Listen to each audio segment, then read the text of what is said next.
Roll call vote, Ms. Phyllis, or roll call, excuse me, no vote. Alderman Coleman. Present. Alderman Clough. Present. Alderman Dale. Present. Alderman Speck. Present. Alderman Langford. Present. Vice Mayor Dotson. Present. All present. All here. Need a motion to approve the minutes from our previous meeting. Motion to approve previous minutes. Motion made by Alderman Rex Dale. Is there a second? Second.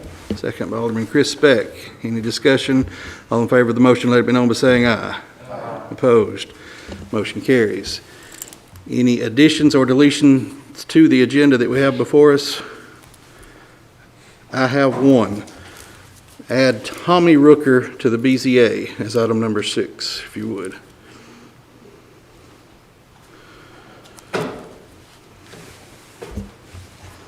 I'll need a motion to approve that addition to the agenda. Motion to approve. Motion made by Alderman Chris Speck. Is there a second? Second by Alderman Kelly Coleman. Any discussion? Clough, excuse me, the second was by Alderman John Clough. My apologies. Any discussion? All in favor of the motion, let me know by saying aye. Aye. Opposed? Motion carries. All right, under old business, was there any other additions or deletions? Sorry, we did the one. Anybody else have any others? Okay, nothing. Moving into old business then. Second reading on ordinance 2020-8-2. We just concluded a public hearing on this ordinance. Tonight will be the second reading of that. This ordinance is changing the sign ordinance in the downtown district. Says one unilluminated sign of not more than 2 feet wide by 4.5 feet high, indicating the name of the occupant and his profession or business, and attached flat against a wall of a building, and or one unilluminated sign on the city right-of-way that complies with all ADA standards. Sign must be within 5 feet of the storefront of the downtown district and not more than 2 feet wide by 4.5 feet high. Need a motion to approve that on second reading. Motion to approve. Motion made by Alderman Chris Speck. Second. Second by David Langford. Alderman David Langford. Any discussion regarding that? All in favor of the motion, let it be known by saying aye. Aye. Opposed? Motion carries. New business, downtown revitalization. Ms. Shannon Cantrell.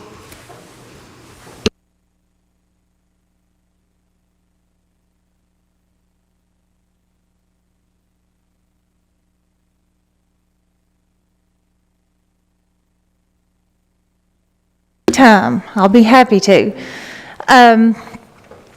We went through this list of guidelines with the Downtown Revitalization Committee a couple weeks ago, and they were all okay with the way the guidelines read. They do need to be approved by the Board of Aldermen before we can get started with the application process on the murals. I don't know how much of this you want me to go through. If any, do y'all have any questions about anything that you read here? I have one quick question, Shannon. Yes, sir. Thank you. Item number 1, theme and design criteria. A, murals on privately owned buildings must reflect the character and history. Wait a minute, that's not it. So, I guess my question is, are murals on privately owned buildings only allowable under this grant, or are murals, can a private business owner go out and put a mural on their building without coming before do all murals have to be approved? Sorry. Well, I think that's something that y'all probably want to discuss at a later time. These particular guidelines are for this grant only. That's what I was wondering. Yes, they are for this grant only. Because it says that any private business that wants to put a mural, you have to get it approved. And I didn't know if that was generic in general or just No, for this it's grant? just for this grant. I would strongly suggest that this group sit down at some point and develop some mural guidelines for the future, because based on the conversations I've had with a lot of the business owners, especially on the square and in our downtown area, there's a lot of interest, and there's going to be more after this project. And I do feel like that if we don't have some sort of guidelines in place for these murals, just like our sign ordinance, you know, I mean, it's just something we need to Okay, have. Thanks. I appreciate that. So there's nothing really stopping a private business owner or to go out and put a mural on their building if they want to do it at their cost and not apply for the grant? There's nothing currently? Not to my knowledge, no. Okay, thank you. You're welcome. I'm not aware of anything either, but now we can get Christian to address this at our next meeting and bring in the sign ordinance, and we can sure take a look at it. that. Yes. So everything looks good here for you guys? Any other questions for Ms. Cantrell? Motion made by Alderman David Langford to approve the guidelines, second by Alderman Kelly Coleman. Any other discussion regarding this? If not, all in favor of the motion, let it be known by saying aye. Aye. Opposed? Motion carries. Okay, thank you, guys.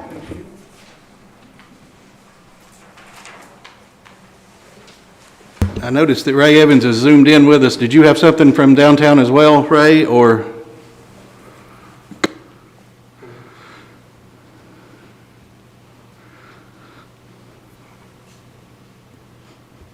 Shannon, you're not aware of him needing to present anything tonight? I'm not aware of it. Okay. I'm going to take that. Yeah. Phyllis, Rebecca, y'all know of any reason? Okay, we're traveling. Okay, perfect. We're going to travel on.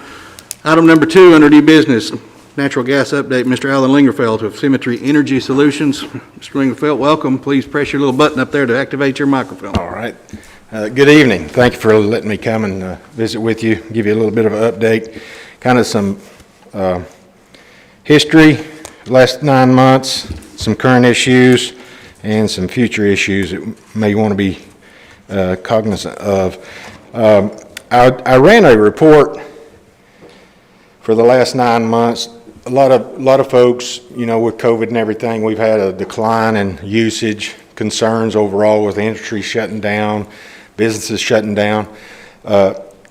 Our experience from our customers for the last 9 months has been about a 12 to 14 decrease in consumption, which is fairly significant. The good thing that I saw in your numbers today, and these are based on your purchases since January, you guys normally in 2020 to 2019, in 2020, you've purchased around 131,000 decatherms from January through September, and I estimate a little bit of September. And then in 2019, you used 189. Some of that may be weather related as well, but that's only a 6.6 decrease year over year for that particular 9 months, which is phenomenal when you start looking at nationwide numbers that we've been seeing. So hopefully you're holding on to good sales, collections, and that kind of thing. So to summarize that, you're doing better than average, which is always a good thing. Spoke with Steve a little bit coming in the door. East Tennessee natural gas pipeline had a maintenance outage for the city of Livingston back in July. It sounded like it went great. No pressure issues. And I sat down this morning and read through all their maintenance. As you know, with their FERC, Federal Energy Regulatory Commission, findings and things of that nature where we had the pipeline rupture last year, they're making them do a lot of investigations, a lot of maintenance. And I didn't see anything on the horizon that would affect you guys, particularly over this coming winter. Now, they've not published all of next year's maintenance yet, but it looks like the rest of this winter is okay, or going into winter. So that's always a good sign. They've got a lot of maintenance going on, a lot of restrictions, but we're flowing the gas. That's not a problem. So the other issue I do want to bring up related to the pipeline, they filed with FERC back in June 30th for a system-wide rate increase. That is in FERC's hands, is being negotiated. I'm assuming that you all may be part of the East Tennessee Small Customer Group, so you probably get, we are not, but when I was on the utility side, we were members of that. That group helps negotiate and has hired FERC attorneys to review that application and that filing. Currently, it's rather extensive and expensive. Right now, and I'm just talking about one piece of your gas bill when it comes to you. Right now, you pay 60 cents per decatherm, and they proposed $1.11 cents per decatherm. So that's a 51-cent increase, 85% increase overall. To get to real numbers, you normally purchase somewhere around $200,000 a year, and that would be about an increase of about $100,000 a year that would go into your rates. There's one good thing about that, though. I think they've always asked for more than they expect to get, number one. So with that negotiations, the final rate negotiations, hopefully it's over by spring, midsummer. So whenever that rate filing is agreed to and FERC signs off on it, hopefully it's a lot less than 85% increase. So whatever they've over collected for those months, they'll refund you in a check. So you'll be getting a portion of it back. And then the new rate would take effect whenever they make that determination. So that's not necessarily good news, but it is news that you've got to be able to manage. The new rate, it's my understanding, is going to take place in January production. So you'll see that when you get the bill in February for January. And then however long that continues through. So, and that's a system-wide increase. It's not just for Livingston. It's for every customer of East Tennessee Natural Gas, from Nashville all the way to Roanoke. So,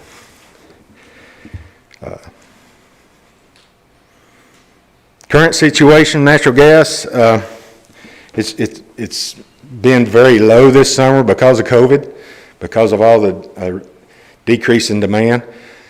It has kind of stayed above $3 for winter. We'll see what happens. I always try to give you a weather report. There's not a good weather report out there right now, I promise you. I can give you some pictures. They're just north of us here in Livingston. They're calling for cold, very flaky. That means wet and snowy to me. And you all know natural gas prices are pretty much driven by the Northeast because that's the major population area. They're going to be seasonably cold, wet, and white. So it sounds like we're going to get more snow this year. The Midwest is cold above normal snowfall. So north of us is going to be white. It just depends on how much that jet stream drops down into Livingston to see if we get any of that snow. South of us is supposed to be chilly and showery. So it looks like the wet weather is not going to give up for this winter. And I think most of this is in a result of the La Nina that's going to be over top of us this year, and that's what's going to continue the moisture. You all have heard a whole lot about hurricanes. I know you don't want to hear about them now. But I guess if you can see one thing on this chart, and it's very small, I apologize, but right here you can see that trough of white kind of dips down into Tennessee, and that's for December through February. So the white on that kind of means a normal winter. So by the end of December through February, looks like we may have some normal winter weather, which is good or bad, depending on the way you look at it. You'll have increased gas sales, but it will be cold. But the rest of this fall, October and into November, looks like it's going to be fairly warm. The natural gas prices are kind of all over the chart right now. We've had a lot of volatility in the last few days. I think the weather forecast, lack of demand, increased supply. There's still a lot of supply on the market. So the problem of natural gas out there is not an issue. It's who's going to need to use it and burn it. That's the real issue. So I have a question. I'm sure you're just telling us this for our information. So yes, sir. the lack of demand, plenty of supply. So why are they proposing an 85% pricing? That doesn't make sense to me. There's two separations there. When we talk about supply, that's the molecule that you burn. East Tennessee Natural Gas Pipeline is the company that owns the pipe that we shove the gas through to Livingston. So it's two different mechanisms there. One is the raw resource product, and the other is the transportation or the delivery method to Livingston. So, and then when I talk about the increase, that's the pipeline that carries the gas to Livingston. So it's just their charge for us using their pipe, you're saying, is what? I can't tell who's talking to me. Sorry. So that increase is what they would be charging us for the use of that pipe? For the use of the pipe to deliver it to, from the Gulf to here, yes. Thank you. Well, why is their cost going up? Well, 85% of things. that's it's significant. It's huge. It really is. I mean, all their costs are, I'm sure that, and everybody else is having to tighten their belt for a myriad of reasons that have been going on for this last 7 months, and they're able to just say, well, we're gonna charge you more because we feel like it. I mean, it's because our income is going down, so we're just gonna charge more. I agree with you, and I do know the small customer group that I mentioned earlier. They actually tried to negotiate, why do this in the middle of COVID? Why don't you put this off until next year? And they chose not to. They chose to file it in June. So, and I can't answer for them because I don't work for them. But I know with the pipeline rupture that was last December, FERC has come down on them with a lot more regulations, investigations on the pipe, and they're pigging the pipe, which is looking cameras inside the pipe to see for deformities and that thing, kind of thing. So it's they're expecting to have a lot more costs over the next few years, and that's why they've proposed these rate structure to help pay for that. Now, hopefully, there's some good negotiators on the customer side that can squeeze that increase much less than what they proposed. I do know back in March they had proposed somewhere around a 65% increase, and then by their final filing it was 85. So it kind of gives you an idea where they might want to settle back to or have some room to push that back. But still 65% is significant. The good thing is the cost of gas is going to stay relatively cheap relative to the transportation of it. So, talking about futures, I've got one last thing on the weather. November through March, we have a paid service from DTN that we try to get readings, forecasts, things of that nature. They're predicting in the last 40 years, November through March, that this coming winter will be ranked around 22nd. So that's kind of right in the middle of warm, cold weather.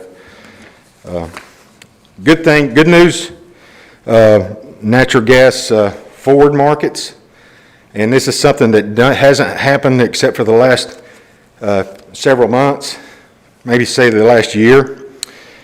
January of 22 is forecast for $3.80 gas, which is relatively high.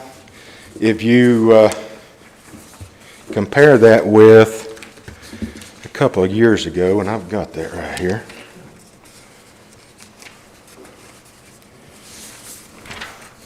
If you remember when we had a cold winter back in the winter of 1819, if we can remember that, I had 2 11-inch snows at my house, so I do remember it. January traded 364, but December traded 471. So that's how cold weather can really spike winter prices. But this downward trend that I want to really leave you with, natural gas is really being produced. A lot of supply, demand's not caught up with the supply yet. So over the next 5 years, and I'm reading January only, January 22 is predicted to be around 380. 23 is predicted to be about 345. January 24 is about 320. And January 25 is about 310. So that decline on futures market is a good sign for the price of gas. Normally it's not declining. Normally it is increasing as you go forward. So that's a good sign for the cost of natural gas. unfortunate side, we've got to battle the transportation part of it. So, but that's a good thing for the cost of gas, your customers for the future. So it should really help alleviate some of that transportation cost. So that's all I really have. If you have any questions, I'd be happy to try to answer. Thank you, Mr. Lingerfeld. Anyone have anything else for Mr. Alan Lingerfeld? If not, thank you for coming by. You're welcome to stick with us, or you're dismissed if you choose to leave. Thank you. We appreciate your business. Gentlemen, with your permission, we're going to go back to item number 1 because I did receive a text from Ms. Rebecca. Thank you, Ms. Rebecca, that Ray Evans does have some items to discuss with us. Ray, can you hear us? We can't hear you.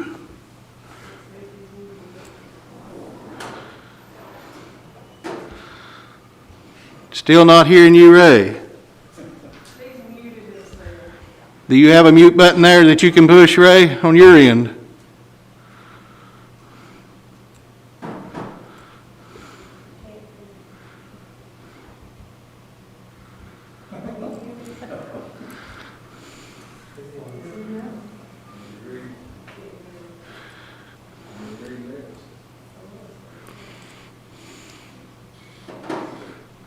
There's...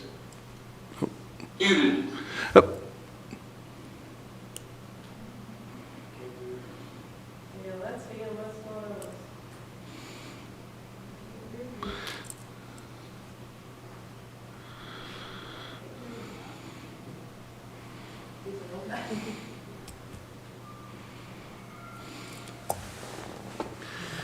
Try to put him on speakerphone if you...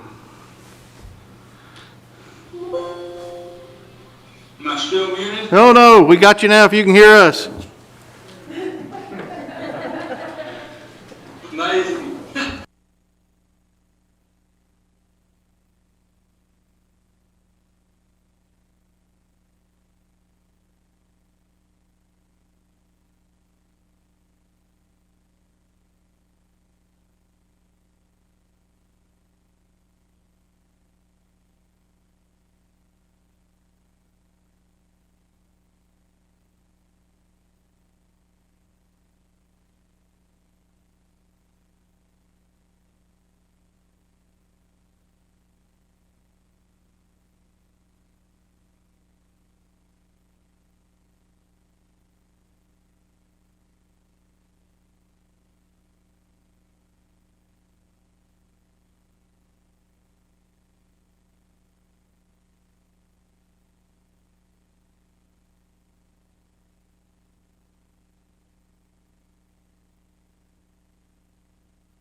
Yes, we sure are. Continue on.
Thank you, Ray. Anyone here have any questions for Mr. Ray Evans? How much was the revenue? Did you hear the question, Ray? The question was, how much was the rebate?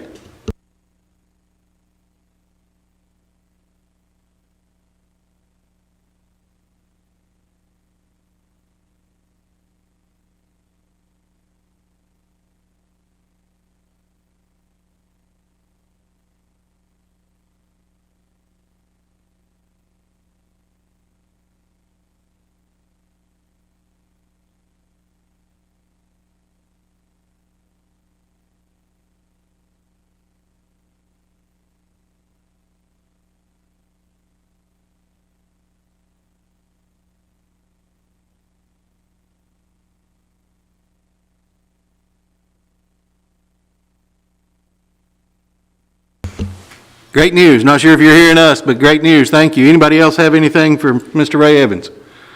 If not, Ray, thank you.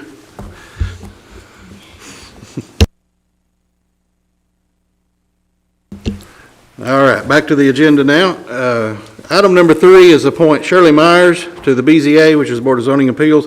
This is to replace Miss Barbie Roberts, who is no longer on the BZA. Need a motion to appoint Miss Shirley Myers. Motion to approve. Motion made by Alderman Chris Beck, second by Alderman David Langford. Any discussion? All in favor of the motion, let it be known by saying aye. Aye. Opposed? Motion carries. Item number 4 is appoint Scott McCormick to the Beer Board, and this is to replace Mr. Ron Moore, who is leaving the Beer Board. Need a motion to approve Mr. Scott McCormick. Motion to approve Scott McCormick. Motion made by Alderman Rex Dale, second. Second by Alderman Kelly Coleman. Any discussion regarding that? All in favor of the motion, let it be known by saying aye. Aye. Opposed? Motion carries. Item 5, Chief Etheridge updating us on the use of force policy. Chief Etheridge?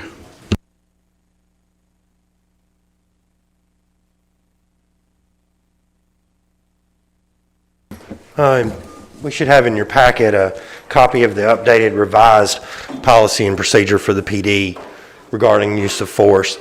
Governor Lee's office several months ago mandated all law enforcement agencies, city, county, state, to review and revise, if necessary, their policy and procedures related to use of force.